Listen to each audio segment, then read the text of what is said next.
Gerda Svirkaitė su žirgu Grifas, Molainių žirgyno atstovaujanti raitelė, šoka debiutantų konkūre, nors mergaitai nėra pirmos varžybos, bet jai tik tai 12 metų ir jaudulys be abejo jisai veikia. Žirgelis irgi yra truputėlį baikštokas. Apie kliūtis.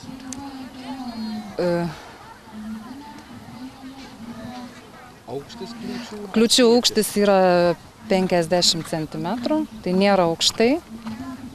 Kaip matot, žirgui tai lieka tik kojas pakelt, bet raiteliam tai yra labai gera pradžia, kada tai yra toks nepavojingas, toks palyginus saugus aukštis, tik jie tiesiog mokosi nugalėti savo jaudulį varžybų metu, vest žirgą, orientuotis aikštėje, nepasimest. O už maršruto sumaišymą yra labai griežtai baudžiama, šalinama iš aikštės. Tai va, kai sakoma, belieka tada krautis arkliuką į furgoną ir važiuoti namo, kas yra labai skaudu. Iš šios varžybos atsivežėm 2 raitelius ir 3 žirgus. Tai Tita Zavatski ir Gerda Svirkaitė ir žirgus Afina, Laiminga ir Grifa. Pirmą kartą čia ir apie organizaciją. Šičia mes jau esame 2 kartą. Šitos varžybos pasižymi labai gerų organizavimų, labai gražia aikštė, labai gerų gruntų. Ir turbūt užsako organizatoriai ir orą gerą. Ir šiemet tikrai nustebino labai didelę dalyvių gausą. Labai smagu į tokias varžybas atvažiuoti. Labai šiltas priėmimas būna, direktorius tiesiog spėja prie kiekvieno pribėgti, pasveikinti, pasisveikinti, atsisveikinti, kas iš tikrųjų labai gerai nuteikia. Ar yra panašaus pobūdžio varžybų dar kažkur Lietuvoje? Taip, tų varžybų dabar yra vasara, kaip sakant, sezonas varžybų, bet kiekvienos varžybos turi savo specifiką, nes skiriasi gruntas, skiriasi organizavimas, skiriasi priėmimas. Čia, sakykime, vienas iš gražiausių. Dabar ilgas interviu, kurio galbūt atsibos klausytis, todėl iš anksto atsiprašau. Štai ir raitelė. Man iš pradžių labai patikdavo arkliai ir dėl to nusprendžiau jodinėti. Pirmose varžybose ar jau teko dalyvauti? Ne, čia ne pirmas, teko daug dalyvauti. O, tai kažkaip trumpai išėjo. Pirmi interviu visada būna tokie. Žinot, pirmas kartas. O Arūnui Bagdonui tai tikrai ne pirmas kartas, nes ne pirmą kartą jis organizuoja tokio aukšto lygio varžybas. Šeduvos gimnazijoje žirgai, žirginių sporto varžybas organizuoti, taip plačiau jau joti pradėjome prieš 4-5 metus. Tai pirmiausiai specialių poreikių vaikai pradėjo užsiiminėti žirginių sportų Raudondvario žirgyne. Ten veikdėme terapinį ėjimą ir rekomendavo specialiosios olimpiados komitetui. Pradėjom vesti žirginių sporto varžybas, kurios šiemet buvo jau 6. Ir po to kilo mintis prieš porą metų padaryti Šeduvos gimnazijos taurę. Pernai buvo taurė 2011, šiemet 2012. Visiems vaikams. Ir kai matom šiemet, žirgų tikrai privažiavo daug. Tai džiaugiamės, tai akcentuojame tai, kad jauni raiteliai pajustų jojimo džiaugsmą, pajustų galimybę laimėti arba garbingai pralaimėti. Tai gražiai pasakė, bet dabar vis tiek gal apie pačias varžybas, ar čia daug reikalauja pastangų suorganizuoti, kiek žirgų šeduviškiai turi, kiek komandoj žmonių? Pastangų, kaip ir kiekvienose varžybose, reikia nemažai, bet dirbant komandai, dirbant su gimnazijos mokytojais, techniniu personalu, padedant rėmėjams, tai galim nėra taip labai sunku. Svarbu, kad visi žinotų, kas atlieka, kas už ką atsakinga. Tai užtat mes ir apsimam vesti tokio masto varžybas, tokios kaip yra šiandien. Na ir dar viena padėjėja organizuojant renginį, tai Virginija Budrienė. Dirbu jau apie 13 metų čia ir labai myliu žirgus. Todėl jau senai tokia mintis, kad reiškia ir specialiųjų poreikių vaikus įtraukti į žirginį sportą, todėl kad tai yra jau senai įrodyta, kad yra didžiulis poveikis. Ir įsiritulioja iki tiek, kad darome Šeduvos gimnazijos varžybas visiems Respublikos raiteliam. Virginija, šiandien komandą pristatykit, kurie atstovauja Šeduvą. Šeduvą atstovauja mūsų vyresniųjų klasių raiteliai, tai yra ir Laura Stancikaitė, ir Deividas Gailius, ir Kristina Prikockaitė, ir Simas Prikockas, ir daug kitų raitelių, kurie joja ir savo privačiai žirgais, ir ūkininko Vytauto Čepaičio žirgais. Dar vienas klausimas apie ar jos yra kvalifikacinės, kokią sistemoje, kokioje dalyvauja? Tiesiog mes labai kreipiam didelį dėmesį į vaikus ir norim sudaryti tiesiog tokias sąlygas, kad kiekvienas vaikas, kuris galbūt negali važiuoti į aukšto lygio čempionatus, pajustų tą jojimo malonumą, pergalę ir pralaimėjimą būtent tokiose varžybėlėse. Va, tai mes, todėl čia yra, kaip matosi, vaikai daugiausiai yra tie, kurie, joja daugiausiai savo kieminėse varžybėlėse, ir čia va tokie susirenka. Tai svarbiausias akcentas yra raitelis, vaikas, mokinys, aišku, ir žirgai, be kurių turbūt čia visi susirinkę mylėtai žirgų.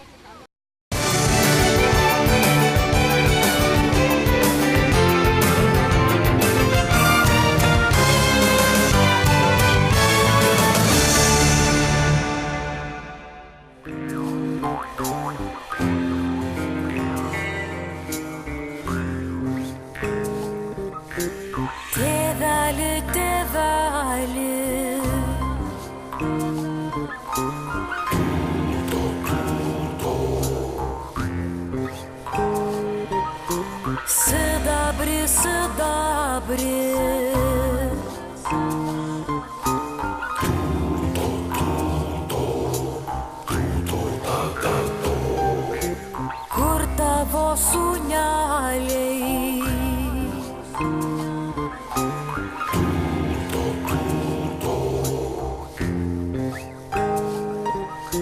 Kur tavo tėvynė?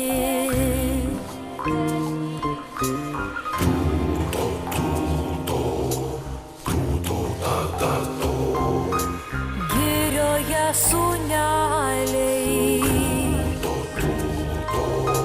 žalioje tėvynė, ką veikia sūneliai, medžioje tėvynė.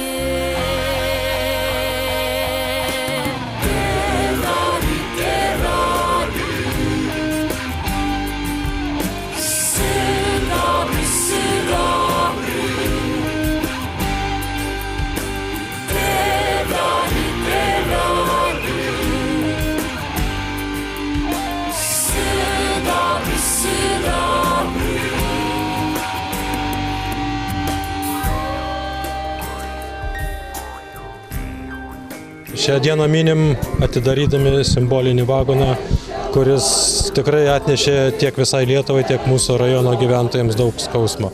Bet tai, manau, tas simbolis dar labiau mus sutelks visus ir labiau jaunimą vers mylėti Lietuvą. Tai toks išskirtinis vis dėlto tas simbolis Radviliškyje atsirado, ar daug reikėjo darbo, pastangų įdėti, kad jis būtent čia atsirastų? Daugiausia darbo tai įdėjo mūsų radviliškiečiai, geležinkelio darbuotojai, kurie atrestauravo tą darbą. Iš tikrųjų, naudodamasis progą noriu padėkoti ir individualios įmonės savininkui Kalkiui, kuris labdarai parvežė šitą vagoną iš Kauno, ir visiems prisidėjusiems, kad šis vagonas atrodytų taip, kaip buvo.